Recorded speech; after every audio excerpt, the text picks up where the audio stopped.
હાડ થીજવી નાખતી ઠંડી માટે હજુ જોવી પડશે થોડી રાહ। રાજ્યમાં નવેમ્બર મહિનો અડધો પૂરો થઈ ગયો છતાં હાડ થીજવી નાખતી ઠંડી પડી નથી રહી। ગુજરાતમાં હાલમાં તો ડબલ ઋતુ જોવા મળી રહી છે। સવારે અને રાત્રે ગુલાબ ઠંડી પડી રહી છે। આખો દિવસ ગરમીથી લોકો હેરાન પરેશાન થઈ રહ્યા છે। ક્યારેક ગરમી લોકોને અકળાવી રહી છે। લોકો કાગડોળે ઠંડીની રાહ જોઈ રહ્યા છે।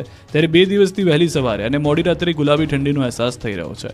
ઠંડીનો પારો પહેલીવાર 20 ડિગ્રીથી નીચે ઉતર્યો। રાજ્યમાં મોટાભાગના શહેરોમાં તાપમાનનો પારો 20 ડિગ્રીની નીચે પહોંચી ગયો। અમદાવાદમાં 19.5 ડિગ્રી તાપમાન નોંધાયું। દરિયાકાંઠા નજીકના જિલ્લાઓમાં પારો ગગડ્યો, જેના પગલે અમરેલીમાં 17 ડિગ્રી સાથે ઠંડીનો ચમકારો જોવા મળ્યો।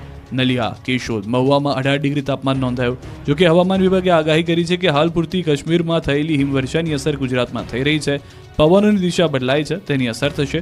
ઉત્તર પૂર્વના પવનો હાલ ગુજરાત તરફ ફંટાવાની વકી છે, એટલે હમણાં રાજ્યવાસીઓને ગરમીથી શેકાવવું પડશે। હાડ થીજવતી નાખતી ઠંડી હજી નહીં પડે।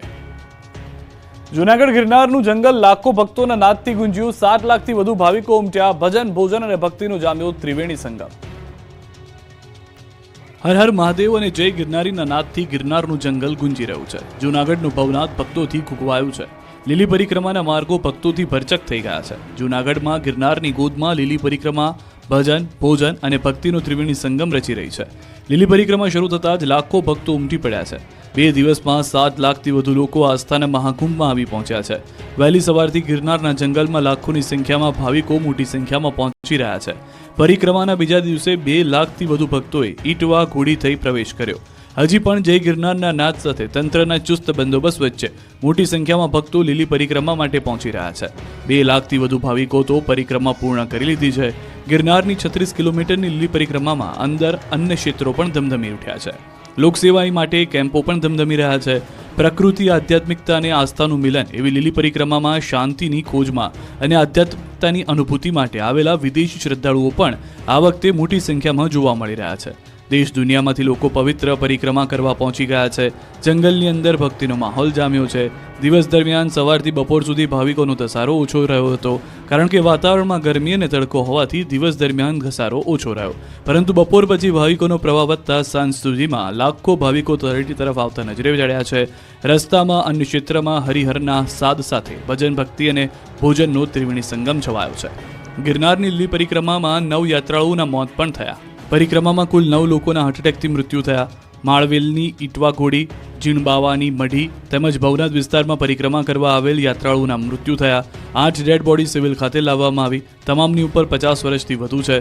જસદણ, ગાંધીધામ, મુંબઈ, અમદાવાદ તેમજ રાજકોટના 3 ભાવિકોના મૃત્યુ થયા છે। સિવિલ સુપ્રિન્ટેન્ડન્ટે ભાવિકોને પરિક્રમામાં સતત ન ચાલવા તેમજ શરીરની કાળજી રાખવા અપીલ કરી।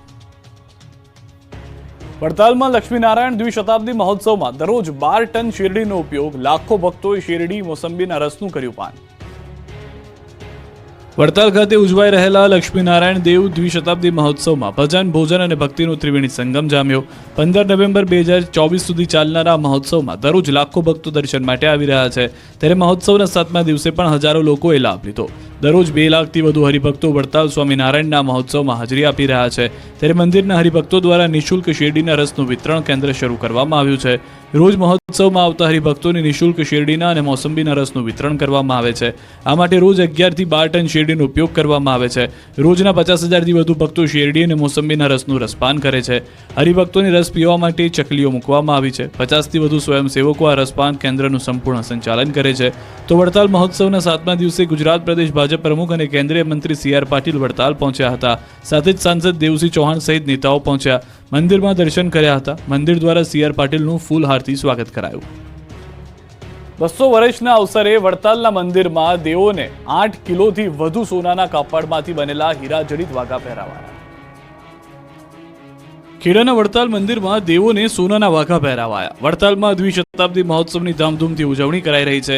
ત્યારે શ્રી લક્ષ્મીનારાયણ દેવની પ્રતિષ્ઠાના 200 વર્ષ પૂર્ણ થતા ભગવાનને ખાસ સોનાના વાઘા પહેરાવવામાં આવ્યા। આ અવસરે વડતાલના આચાર્ય અને મંદિરના સંતો દ્વારા 8.50 કિલોગ્રામથી વધુ વજનના પ્યોર સોનામાંથી બનેલા વાઘા શ્રી લક્ષ્મીનારાયણ દેવ, શ્રી રાધાકૃષ્ણ અને વાસુદેવજીને અર્પણ કરાયા। આ વિશેષ વાઘામાં સોના સાથે હીરા પણ ટાંકવામાં આવ્યા। આ વાઘા સોનાના તારમાંથી બનેલા છે, એટલે કે આમાં કાપડ આવે નહીં, સોનાના તારનું કાપડ બનાવવામાં આવે।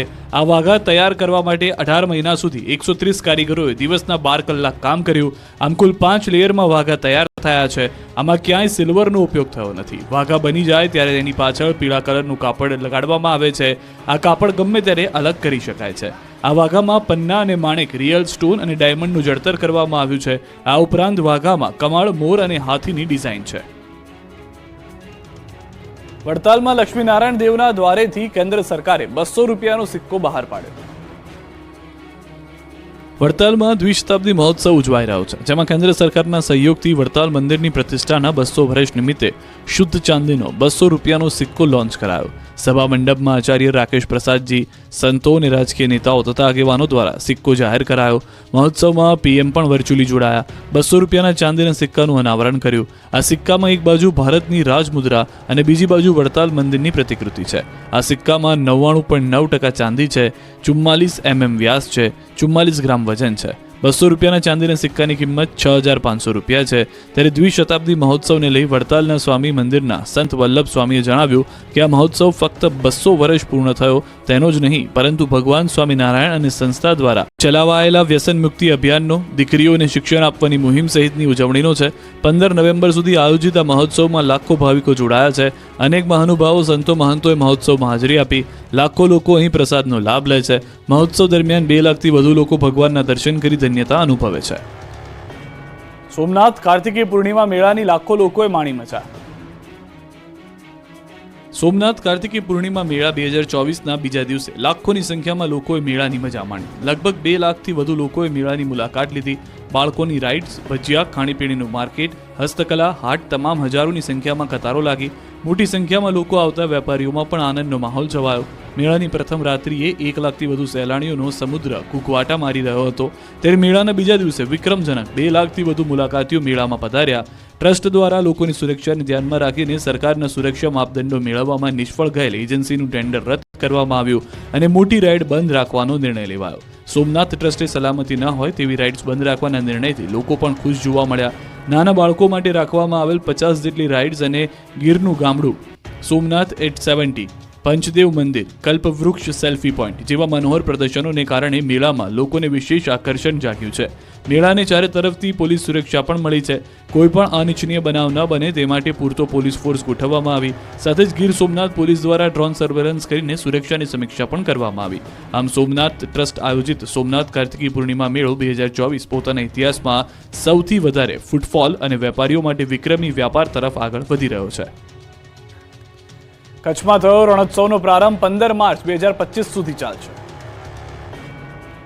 કચ્છના ધોરડોમાં રણોત્સવની રંગેચંગી શરૂઆત થઈ. પર્યટકો કચ્છની ભાતીગળ સંસ્કૃતિને માણવા આવી પહોંચ્યા. ઉત્સવમાં દેશ વિદેશના પર્યટકો આવી પહોંચ્યા. આ ઉત્સવમાં સ્થાનિક લોકનૃત્ય, સંગીત, હસ્તકલા અને કચ્છના ભોજનનું પ્રદર્શન કરવામાં આવ્યું છે. આ વર્ષે પ્રવાસીઓને રહેવા માટે 400 ટેન્ટ લગાવવામાં આવ્યા છે. રણોત્સવના પ્રથમ દિવસે ઘણા પ્રવાસીઓ ટેન્ટ સિટી પહોંચ્યા હતા. આયોજકો તરફથી તે માટે અનુકૂળ વ્યવસ્થા ઊભી કરવામાં આવી છે. તાજેતરમાં યુનાઇટેડ નેશન્સ વર્લ્ડ ટુરિઝમ ઓર્ગેનાઇઝેશને ધોરડોને ગામને શ્રેષ્ઠ પ્રવાસન ગામ તરીકે જાહેર કર્યું છે. ત્યારબાદ આ સ્થળનું આકર્ષણ ઓર વધ્યું છે. ઉલ્લેખનીય છે કે રણોત્સવનું સૌ પ્રથમવાર આયોજન 2009માં કરવામાં આવ્યું. આ વર્ષે રણોત્સવ 15 માર્ચ 2025 સુધી ચાલશે. યુપીથી રોજગારી માટે આવેલા 3 મિત્રોનું ટ્રેન અડફેટે મોત. સુરતથી એક હૃદયદ્રાવક કિસ્સો સામે આવ્યો. સુરતના ટ્રેનની અડફેટે 3 મિત્રોના મોત થતા શોકનો માહોલ છવાયો. 3 મિત્રો દિવાળી પૂર્ણ કરી યુપીથી સુરત નોકરી માટે આવ્યા હતા. 3 યુવકો જરીના કારખાનામાં નોકરી કરવા આવ્યા હતા. 3 યુવકો રેલવે ટ્રેક પરથી પસાર થઈ રહ્યા હતા. તે દરમિયાન આ દુર્ઘટના સર્જાઈ. યુપીથી આવેલ પ્રમોદ નિષાદ, વણકુ નિષાદ અને દીનુ નિષાદ નામના 3 યુવકોના મોત નીપજ્યા. રેલવે પોલીસે પેટ્રોલિંગ દરમિયાન યુવકોના મૃતદેહ મળી આવ્યા. રેલવે પોલીસે અકસ્માતનો ગુનો નોંધી કાર્યવાહી હાથ ધરી. સુરતના સચિન અને ભેસ્તાન વિસ્તાર વચ્ચે ઘટના બની. વડનગર વલસાડ એક્સપ્રેસ ટ્રેનની અડફેટે આવી જવાથી યુવકોના મોતથી પરિવારમાં શોકમાં ગરકાવ થતા જોવા મળ્યા. ખેડા જિલ્લા આરોગ્ય તંત્ર ખાડે ગયું. છેલ્લા 12 વર્ષથી હેલ્થ સેન્ટરનો અભાવ. ખેડા જિલ્લા આરોગ્ય તંત્રની બેદરકારી જોવા મળી. ડાકોર અર્બન હેલ્થ સેન્ટરમાં છેલ્લા 12 વર્ષથી પ્રાથમિક સુવિધાનો અભાવ છે. 12 વર્ષથી ડાકોર અર્બન હેલ્થ સેન્ટરને મકાન ફાળવાયું નથી. આરોગ્ય કર્મીઓને કામકાજ માટે મકાન શોધવું પડે છે. આરોગ્ય કર્મીઓ ખાનગી મકાન માલિકને વિનંતી કરી મકાનમાં બેસી કામ કરવા મજબૂર બન્યા છે. ડાકોર સબ ડિસ્ટ્રિક્ટ હોસ્પિટલમાં પણ હેલ્થ સેન્ટરને મકાન ફાળવાયું નથી. આરોગ્ય કર્મીઓ ઘરે ઘરે જઈ સગર્ભ માતા, નાના બાળકોમાં ગંભીર બીમારીનો સર્વે કરે છે. બાળકોને રસી આપવાનું પણ કામ કરે છે. જરૂરિયાતવાળા દર્દીઓને મેડિકલ નગરપાલિકા સુવિધા આપે છે, પરંતુ લોકોની સંભાળ રાખનારની જ આરોગ્ય તંત્ર સંભાળ રાખતું નથી. ડાકોર પાલિકા પણ અર્બન હેલ્થ સેન્ટરને મકાન આપવામાં ઠાકરઠૈયા કરી રહી છે. આરોગ્ય કર્મીઓએ તંત્ર પાસે મકાનની માંગ કરી. ધોરાજીની આંગણવાડી બહાર ગંદકીના ગંજ જોવા મળ્યા. રાજકોટ જિલ્લાના ધોરાજીમાં મારુતિનગરમાં આવેલી નંદઘેર આંગણવાડીની બહાર ગંદકીનો ઢગ જામ્યો છે. આંગણવાડી બહાર કચરાના ઢગલાથી બાળકો અને વાલીઓ પરેશાન છે. 38 નંબરની આંગણવાડી બહાર રખડતા ઢોરના ગોબરના ઢગલા થતા બાળકોને જમ્પ મારી આંગણવાડીમાં જવું પડે છે. બહાર ગોબરના ઢગલામાંથી બાળકો રમી શકતા નથી. જ્યારે વાલીઓ પોતાના બાળકોને મૂકવા આવે ત્યારે ગોબરની ગંદકી જોઈ ત્રાહિમામ પોકારી ઉઠે છે. ગંદકીના કારણે રોગચાળો ફાટી નીકળવાની દહેશત ફેલાય છે. ત્યારે વાલીઓની માંગ છે કે તંત્ર દ્વારા તાત્કાલિક આંગણવાડીની આજુબાજુ રહેલ ગંદકીની સફાઈ કરવામાં આવે. નગરપાલિકા તંત્ર દ્વારા આવી ગંદકીથી ઘેરાયેલા આંગણવાડીની આજુબાજુ સફાઈ કરી ફરતે રખડતા ઢોર ન આવે તે માટે ફેન્સિંગ કરવા માટે અપીલ કરી. આ અંગે અનેકવાર રજૂઆત કરી છે, છતાં કોઈ કામગીરી ન થતા તંત્રના પાપે બાળકો આંગણવાડીની બહાર નથી ભણી શકતા કે નથી રમી શકતા. રાજકોટ સર્વેશ્વર ચોકનો મોતનો વોકળો બનશે ભૂતકાળ, આધુનિક બોક્સ કલ્વર્ટ વોકળો બનાવશે. રાજકોટ શહેરના યાજ્ઞિક રોડ પર આવેલા સર્વેશ્વર ચોકના વોકળો હવે ભૂતકાળ બની જશે. એક મહિલાના મોતની સમગ્ર ઘટનાના 1 વર્ષ બાદ સર્વેશ્વર ચોકમાં ₹4,91,00,000ના ખર્ચે હયાત વોકળો ડાયવર્ટ કરીને નવું બોક્સ કન્વર્ટ બનાવવામાં આવશે, જે અંતર્ગત ખાતમુહૂર્તનો કાર્યક્રમ પણ યોજાયો. સર્વેશ્વર ચોક ખાતે 110 મીટર લંબાઈ અને 9 મીટર પહોળાઈ ધરાવતા કલ્વર્ટનું કામ ચોમાસામાં પૂર્ણ થઈ જતા તાત્કાલિક ધોરણે શરૂ કરવામાં આવશે. કામગીરી દરમિયાન યાજ્ઞિક રોડ ઉપરનો કેટલોક ભાગ બંધ કરી દેવામાં આવશે. સમગ્ર મામલે મહાનગરપાલિકા દ્વારા 4.91 કરોડના ખર્ચે એજન્સીને કામ સોંપવામાં આવ્યું. વોકળાનું કામ આગામી 6 મહિનામાં પૂર્ણ કરાશે. 1 વર્ષ પૂર્વે અહીંયા એક મહિલાનું મૃત્યુ થયું, જેના કારણે 2 મિનિટનું મૌન પણ પાળવામાં આવ્યું હતું. વડોદરાના સાંદરણા ગામે 150 વૃક્ષોનું નિકંદન કાઢતા વિવાદ. વડોદરાના સાંદરણા ગામે 150થી વધુ વૃક્ષો કાપી નાખતા વિવાદ સર્જાયો, જેને લઈ જાગૃત નાગરિકે ઉચ્ચ કક્ષાએ રજૂઆત કરી. ગૌચરની જગ્યામાંથી વૃક્ષો કાપી નખાયા હોવાના જાગૃત નાગરિકે આક્ષેપ કર્યા અને આ નાગરિકનું કહેવું છે કે આ વૃક્ષો 30 થી 35 વર્ષ જૂના છે. જે તે સંલગ્ન તમામ સરકારી કચેરીઓમાં વૃક્ષ નિકંદન બાબતે રજૂઆત કરાઈ છે.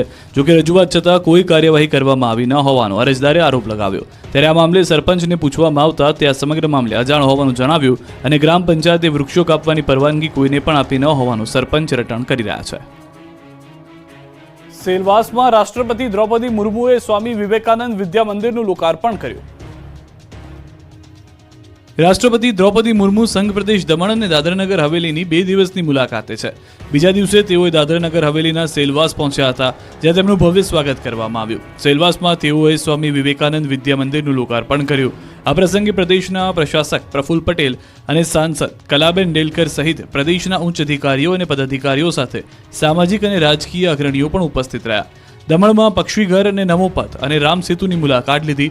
આ સાથે જ એક શૈક્ષણિક સંસ્થાની પણ મુલાકાત લઈ અને વિદ્યાર્થીઓ સાથે વાર્તાલાપ કર્યો. આજે બીજા દિવસે તેઓએ શાળાનું લોકાર્પણ કર્યું. શાળા સંકુલના લોકાર્પણ બાદ રાષ્ટ્રપતિ બાળકો સાથે રમત પણ રમ્યા હતા અને તેમની સાથે કરી હતી વાતચીત. તેમની સાથે થોડો સમય પણ વિતાવ્યો હતો. સુરતમાં કાપડના વેપારીએ બનાવી ટ્રેનોના નામની સાડી. તમે ફિલ્મ સ્ટાર નેતાઓના પોસ્ટરવાળી સાડી તો જોઈ હશે, ભગવાનના ફોટાવાળી સાડી પણ મહિલાઓને પહેરતા જોઈ હશે, પણ આ વખતે સુરતના સાડીના વેપારીઓએ અનોખી સાડી બનાવી છે. સુરત કાપડ માર્કેટમાં વેપારીએ નવતર પ્રયોગ કર્યો, જેમાં ફિલ્મ સ્ટાર અને ફિલ્મોના નામ પર અનેક વેપારીઓ સાડી બનાવી રહ્યા છે. તો બીજી તરફ વંદે ભારત, રાજધાની શતાબ્દી, અગસ્ત ક્રાંતિ જેવા ટ્રેનોના નામની સાડીઓની માંગમાં વધારો થયો છે. સાડીઓમાં ટ્રેનના નામ આપવા પાછળ કારણ એ છે કે દેશના લોકો ટ્રેનના નામ સાથે ભારત સરકારના સૌથી મોટા નેટવર્કની જાણકારી મેળવે. સાડી અને ડ્રેસ સાથે અત્યાર સુધીમાં વેપારીઓ મોડલના ફોટા મૂકતા હતા, પણ હવે ટ્રેનના ફોટા મૂકી સાડીને ટ્રેનનું નામ આપી રહ્યા છે. બોરસદના નિસરાયા ગામના દાનવીર ભામાશાહે પોતાના ગામડા માટે 100 કરોડનું દાન કર્યું. ગુજરાતીઓ ભલે પોતાનો દેશ છોડી વિદેશમાં સ્થાયી થઈ જાય, પરંતુ વતન સાથે તેમનું નાતું આખી જિંદગી જળવાઈ રહે છે. તેનું ઉત્તમ ઉદાહરણ પૂરું પાડ્યું બોરસદના નિસરાયા ગામના દાનવીર ભામાશાહે. ગુજરાતી એનઆરઆઈએ પોતાના ગામડાના વિકાસ માટે 100 કરોડ રૂપિયાનું દાન કર્યું. આ દાદા વિદેશ તો ગયા, પરંતુ પોતાના વતન પ્રત્યેનું ઋણ ન ભૂલ્યા. તેમણે પોતાના ગામના બાળકો માટે 100 કરોડ જેટલી રકમની એફડી કરાવી. મેક પટેલ ઉર્ફે મહેન્દ્રભાઈ પટેલ, જે આણંદ જિલ્લાના બોરસદ તાલુકાના નિસરાયા ગામમાં રહેતા હતા, જેઓ અમેરિકા જઈને વસ્યા અને કમ્પ્યુટર સોફ્ટવેરના સલાહકાર તરીકેના વ્યવસાયમાં જોડાયા. તેમણે જે સફળતા મેળવી અને સારી એવી કમાણી કરતા વતન પ્રત્યે ઋણ ચૂકવવા વિચાર્યું. જેથી નિસરાયા ગામના બાળકો અભ્યાસમાં આગળ વધે તે માટે 100 કરોડ રૂપિયાની માતબર રકમની એફડી કરી અને તેને વ્યાજની આવકમાંથી આવનાર સમયમાં નિસરાયા ગામના બાળકોને નિઃશુલ્ક શિક્ષણ તમામ અદ્યતન સુવિધા સાથે મળશે. નિસરાયા ગામમાં ધોરણ 9, 10, 11 અને 12 માટે હાઈસ્કૂલ નથી. આવનાર સમયમાં હાઈસ્કૂલનું અદ્યતન શૈક્ષણિક સંકુલ નિસરાયામાં મહેન્દ્રભાઈ પટેલ બનાવશે અને તે શૈક્ષણિક સંકુલ તમામ શિક્ષણની અદ્યતન સુવિધા સાથે હશે અને આ શૈક્ષણિક સંકુલને ભવિષ્યમાં કોઈ નાણાકીય તકલીફ ન પડે તે માટે અત્યારથી જ 100 કરોડ રૂપિયાની ફિક્સ ડિપોઝિટ કરી દીધી છે. તેમજ નિસરાયા ગામના કોલેજમાં ભણતા વિદ્યાર્થીઓને પણ જો જરૂર હશે તો શિક્ષણ માટે નાણાકીય સહાય પણ કરશે. નિસરાયા ગામના એનઆરઆઈ મહેન્દ્ર પટેલ 85 વર્ષની જેફ વયે ધરાવે છે. આપણું ગુજરાતમાં અત્યારે બસ આટલું. દેશ પ્રદેશની તમામ ખબરો માટે આપ જોડાયેલા રહો ગુજરાતની number 1 news channel news 18 Gujarati સાથે.